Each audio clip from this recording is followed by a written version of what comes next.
কৈলাসহরে ভয়াবহ অগ্নিকাণ্ডের মুহূর্তের মধ্যে নিঃস্ব হয়ে পড়ে তিনটি পরিবার। ইসবপুর এলাকায় শর্ট সার্কিট থেকে লাগা আগুনে পুড়ে ছাই হয়েছে একাধিক বসতঘর। জানা গেছে সুয়াতুল ইসলামের ঘর থেকে শর্ট সার্কিটের জেরে আগুনের সূত্রপাত।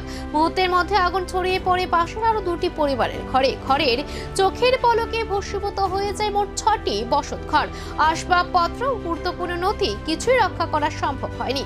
ক্ষতিগ্রস্তদের দাবি প্রায় 5 থেকে 6 লক্ষ টাকার সম্পদ আগুনে পুড়ে ছাই হয়ে গেছে। এদিকে দমকলের ভূমিকা নিয়ে ক্ষোভ প্রকাশ করছেন স্থানীয়রা। অভিযোগ, এলাকার সরু রাস্তার কারণে দমকলের গাড়ি সময় মতো পৌঁছতে পারেনি, ফলে দমকল পৌঁছানোর আগে আগুনে পুড়ে যায় সবকিছু। বর্তমানে খোলা আকাশের নিচে দিন কাটাচ্ছেন ক্ষতিগ্রস্ত তিনটি পরিবার।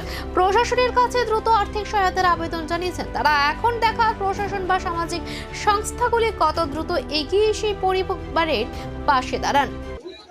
কি হয়েছে আজকে হঠাৎ করে আমরা একটু কিছু সময়ের ভিতরে আমরা খবর পাইছি, যেহেতু আমরা এলাকাবাসী হিসাবে খবর পাইছি যে বালিছড়ার একটা ঘরে আগুন ধরছে।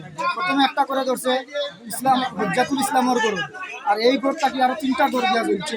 3টা ফ্যামিলির মুখ, তারা সীমা ছাড়া এটা তো পাওয়ার মতো নাই।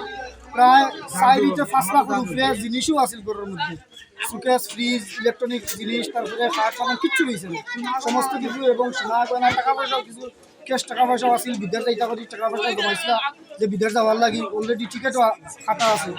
সমস্ত কিছু শেষ হয়ে গেছে। এখন আমরা যতটুকু দাবি প্রশাসনের কাছে আমরা দাবি রাখি, আর যাতে এই অসহায় 3টা ফ্যামিলির পাশে যাতে আমাদের গ্রাম পঞ্চায়েত